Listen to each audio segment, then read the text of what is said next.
आज के इस वीडियो में हम समझने वाले हैं 12th क्लास पॉलिटिकल साइंस की सेकंड किताब का 4th चैप्टर भारत के विदेशी संबंध।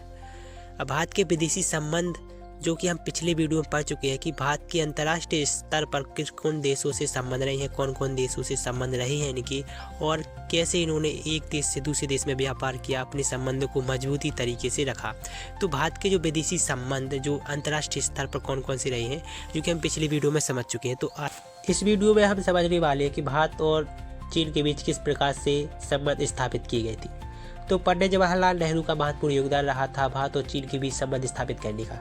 तो पंडित जवाहरलाल नेहरू को पूरा विश्वास था कि हम चीन के साथ अच्छे संबंध स्थापित करेंगे, लेकिन सरदार वल्लभ भाई पटेल को आशंका थी कि हम चीन के साथ अच्छे से संबंध स्थापित नहीं कर पाएंगे और चीन जो कि हमें धोखा दे सकता है, हम पर हमला भी कर सकता है।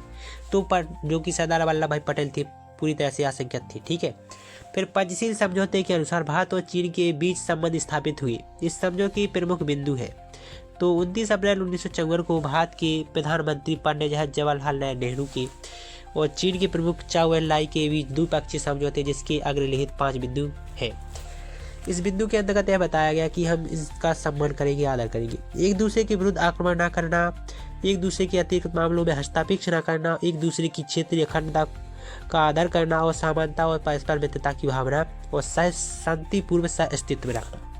तो इस पंचशील समझौते के अनुसार भारत और चीन के जो संबंध हुआ था स्थापित हुए थे, एक दूसरे से जो कि संबंध स्थापित किए गए थे भारत और चीन के बीच। तो पंचशील समझौते के इन 5 प्रमुख बिंदु के आधार पर हम एक दूसरे का सम्मान करेंगे, एक दूसरे की क्षेत्रीय अखंडता को ठेस नहीं पहुंचाएंगे। तो इनके बीच जो कि पंचशील समझौता हुआ था, अब क्या हुआ था कि चीन ने तिब्बत पर आक्रमण कर दिया था। चीन के साथ भारत के इस दोस्ताना रिश्ते में 2 कारणों से खटास आई थी।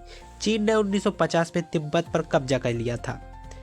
इससे भारत और चीन के बीच ऐतिहासिक रूप से जो एक मध्यवर्ती राज्य बना चला आ रहा था अब वह खत्म हो गया था। मतलब चीन और भारत के बीच एक मध्यवर्ती राज्य था तिब्बत, उस पर जो राज्य बना चला आ रहा था उस पर चीन ने आक्रमण कर दिया था, जिससे वह क्षेत्र खत्म हो गया था।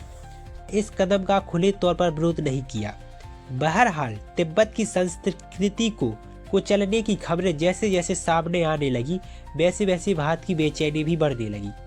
तिब्बत के धार्मिक नेता दलाई लामा ने भारत से शरण मांगी, राजनीतिक शरण मांगी और 1959 में भारत ने उन्हें शरण दे दी।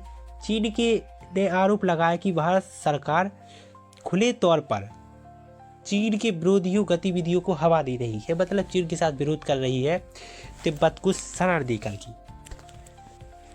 लेकिन पंचशील समझौते के अनुसार क्या था कि एक दूसरे के विरुद्ध आक्रमण न करना, भारत और चीन एक दूसरे के प्रति आक्रमण नहीं करेंगे, एक दूसरे की क्षेत्रीय अखंडता में हस्तक्षेप नहीं करेंगे, एक दूसरे के आंतरिक मामलों में हस्तक्षेप न करना, एक दूसरे की क्षेत्रीय अखंडता का आदर करना और समानता परस्पर मित्रता की भावना, शांतिपूर्ण अस्तित्व रखना।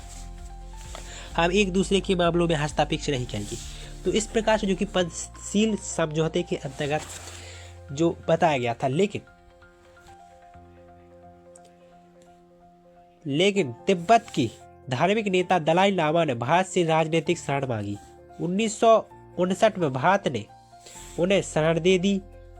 चीन ने आरोप लगाया कि भारत सरकार अंदरूनी तौर पर चीन विरोधियों की गतिविधि को हवा दे रही है, मतलब चीन के खिलाफ हो रही है जो कि भारत सरकार, और तिब्बत की मदद कर रही है, तिब्बत से मिल रही है। ठीक है, तो इस प्रकार से जो एक गलत फहमी हो गई थी चीन को कि भारत जो कि तिब्बत को अपने साथ ले रहा है और हमारे साथ विरोध कर रहा है, विरोध गतिविधियों को हवा दे रहा है, हमारे खिलाफ हो रहा है। तो इस प्रकार से जो कि चीन भारत पर भड़क पड़ा, चीन है जो भारत पर भड़क पड़ा और उससे युद्ध करने की ठान ली उसने। ठीक है, भारत और चीन के बीच फिर युद्ध विवाद प्रारंभ हो गया। सेवा को लेकर, अरुणाचल प्रदेश तिब्बत को लेकर के भारत और चीन के बीच जो कि युद्ध प्रारंभ हो गया था।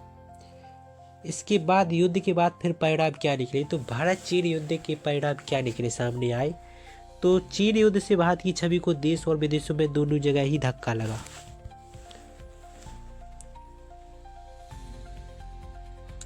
इस संकट से उभरने के लिए भारत को अमेरिका और ब्रिटेन दोनों से सैन्य मदद की गुहार लगानी पड़ी और कुछ प्रमुख सैन्य कमांडरों ने यहाँ तो इस्तीफा दे दिया या फिर अवकाश ग्रहण कर लिया। नेहरू के नजदीकी सहयोगी और तत्कालीन रक्षा मंत्री B.K. कृष्णन मेनन को भी मंत्रिमंडल छोड़ना पड़ा। नेहरू की छवि भी थोड़ी धूमिल हुई। चीन के इरादे को समय पहले न भाप सकने और तैयार न कर पाने को लेकर नेहरू की भी बड़ी आलोचना हुई क्योंकि वह सही समय से चीन को नहीं भाप पाए कि यहाँ पे धोखा दे सकता है। कांग्रेस कुछ महत्वपूर्ण उपचुनाव में हार गई। कांग्रेस जो कि कुछ उपचुनाव में भी हार गई और कम्युनिस्ट पार्टी में विभाजन भी होने लगा। भाकपा माकपा कम्युनिस्ट पार्टी में मतलब विभाजन भी हो गया। कांग्रेस के कुछ महत्वपूर्ण उपचुनाव में हार भी गई थी। मतलब काफ़ी कुछ धक्का पहुंचा था कांग्रेस को भारत को चीन के साथ युद्ध के दौरान। चीन के साथ हुए युद्ध ने भारत के नेताओं को पूर्ववर्ती की डावाडोल स्थिति के प्रति सचेत किया। यह इलाका अत्यंत पिछड़ी दशा में था और अलग थलग पड़ गया था। राष्ट्रीय एकता और अखंडता के लिहाज से भी यह इलाका चुनौतीपूर्ण था। तो भारत ने जो चीन के साथ युद्ध किया था, मतलब चीन ने जो भारत के साथ युद्ध किया था, वो भारत को काफ़ी कुछ झेलना पड़ा था।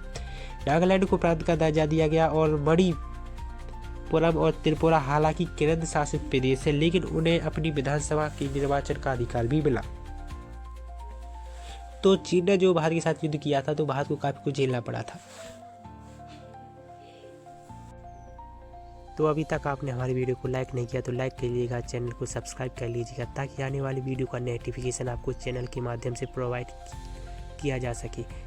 इसी तरह की नई वीडियो के लिए हमारे चैनल को लाइक सब्सक्राइब जरूर कीजिएगा।